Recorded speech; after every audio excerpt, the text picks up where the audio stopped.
Let's talk more about, well, defence, security, Middle East, everywhere, Ukraine, you name it. Back home, small point, defending our own realm with Andrew Fox. He's a defence expert. He's also a research fellow at the Henry Jackson Society and is a former major in the Parachute Regiment. Very good morning to you, Andrew.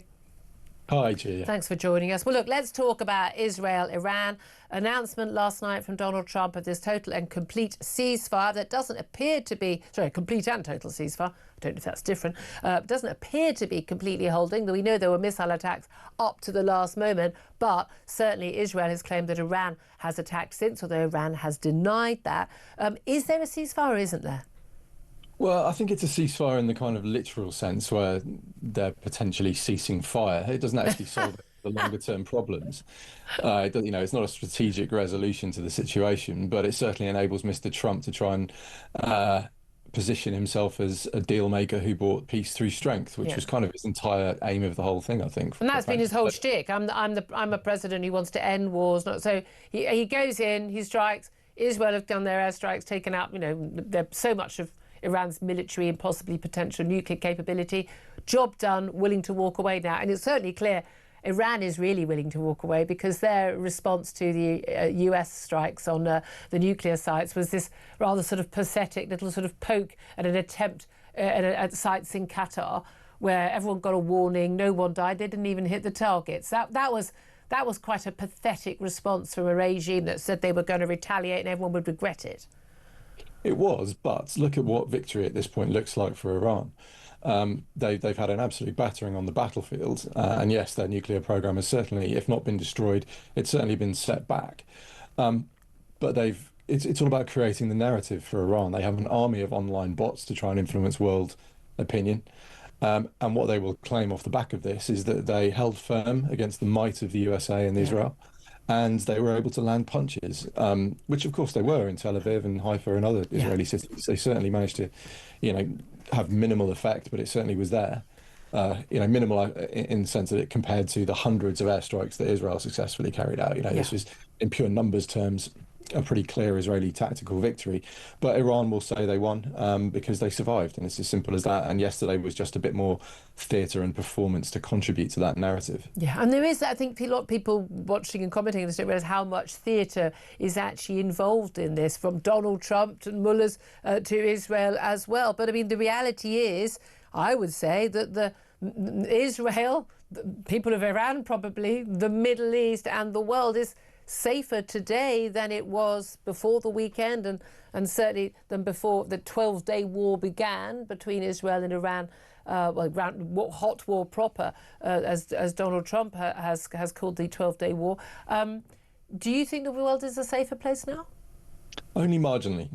The regime still have the ability to reconstitute that nuclear capability. I don't think it'll be especially speedy, but it's there and the intent is there. And ultimately, nothing has changed about the malign intent of the regime in Tehran. They will still leverage their proxies overseas to, sell drugs, be narco traffickers, make money, smuggle arms and people. They will still look to carry out nefarious activities in Western countries.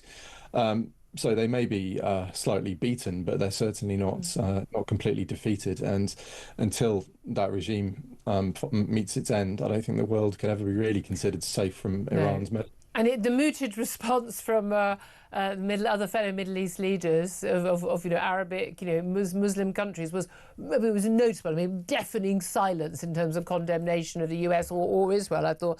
What did you make of the reaction of leaders in the West outside of America? I mean, you look at, Keir Starmer and David Lammy, our foreign secretary's response, and obviously complete lack of, input and role in this. And then you compare it with, say, the NATO Secretary General, so I'm trying not to sneeze, and Friedrich Merz, the German Chancellor, who were much more clear this was legal, this was a good thing to have done, but a very sort of sitting on the fence response from the British leadership.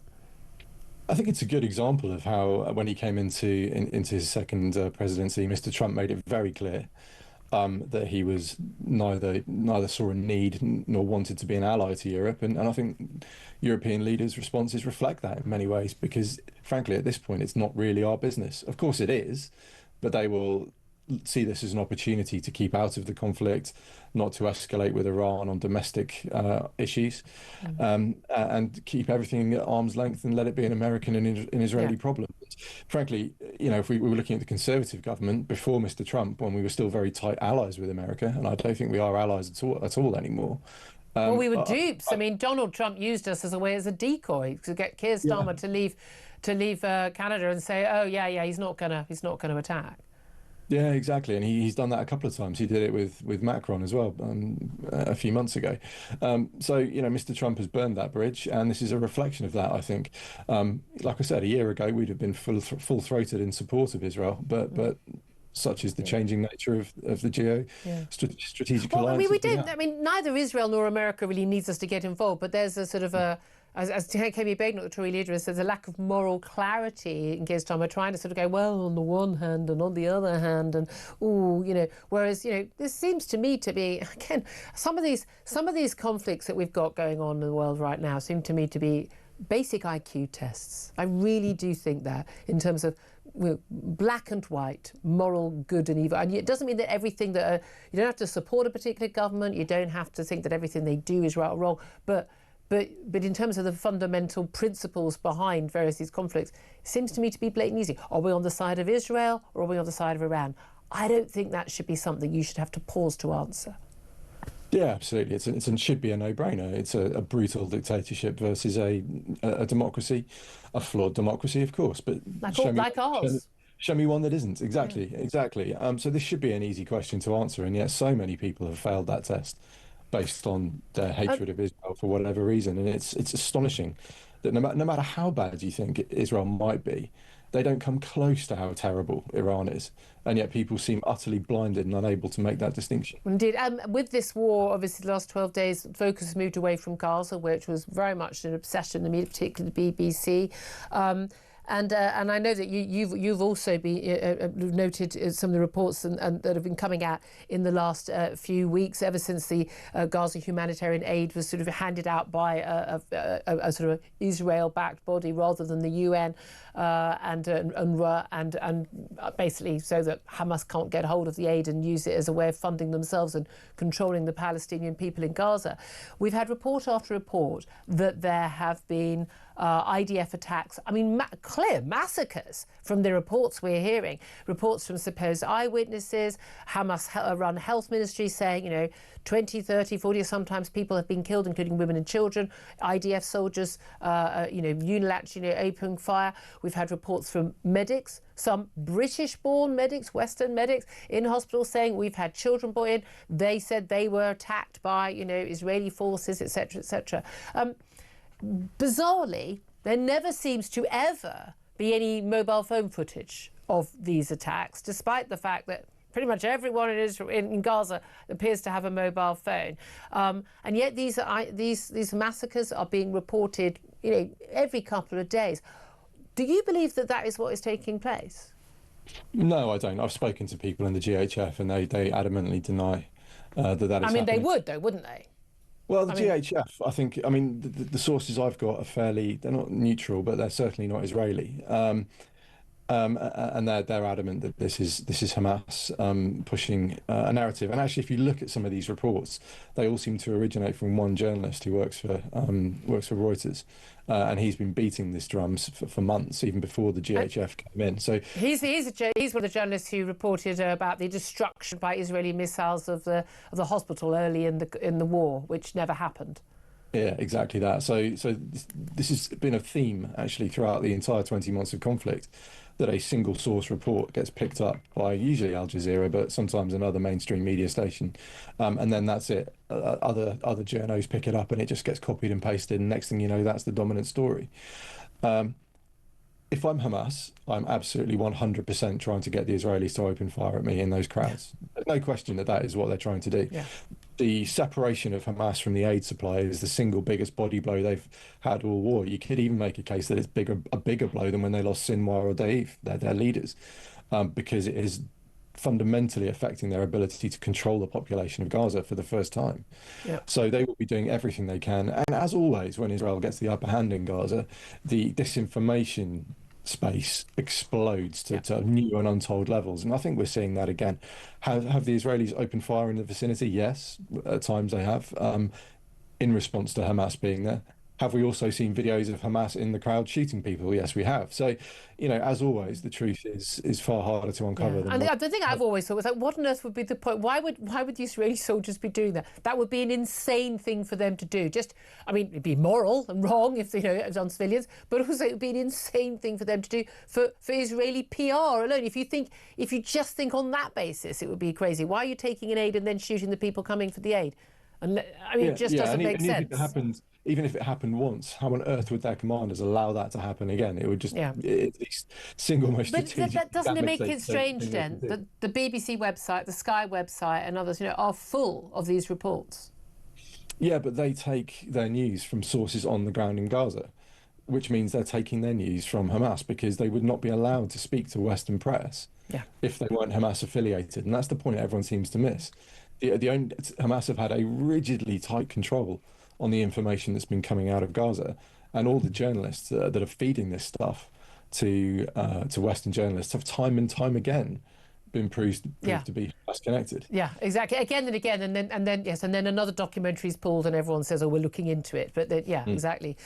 Just finally, small matter of a NATO summit. Keir Starmer is attending along with other NATO members. They're going to agree to 5% of GDP by 2035 to be spent on defence. Although there's an accusation that this is basically, smoke and mirrors, because it's only 3.5% on core spending, and we're going to include, giving money to Mauritius to rent back the Diego Garcia airbase, which we already have and own, and even building a third runway at Heathrow. Is this enough money? Where's it going to come from? And is it soon enough? Well, there's no point setting a sum total that you're going to throw at defence unless you have a very clear idea what you want to spend it on. Now, Labour have done, I think, a relatively good job in the last defence review of articulating that, but we haven't had yet the detail from the armed forces themselves on what that they think their role within that strategic defence review is. So we're waiting to kind of see what the armed forces say they need. This kind of sleight of hand has been a focus of defence spending in the UK since George Osborne, when he imposed huge cuts on the armed forces and then folded in the nuclear budget and military pensions, which had never counted as defence spending before. So he made up to 2% of GDP. And I suspect if someone's put a metaphorical gun to NATO leaders' heads to insist on 5%, we are going to see an awful lot more kind of fudging the books in order to make that.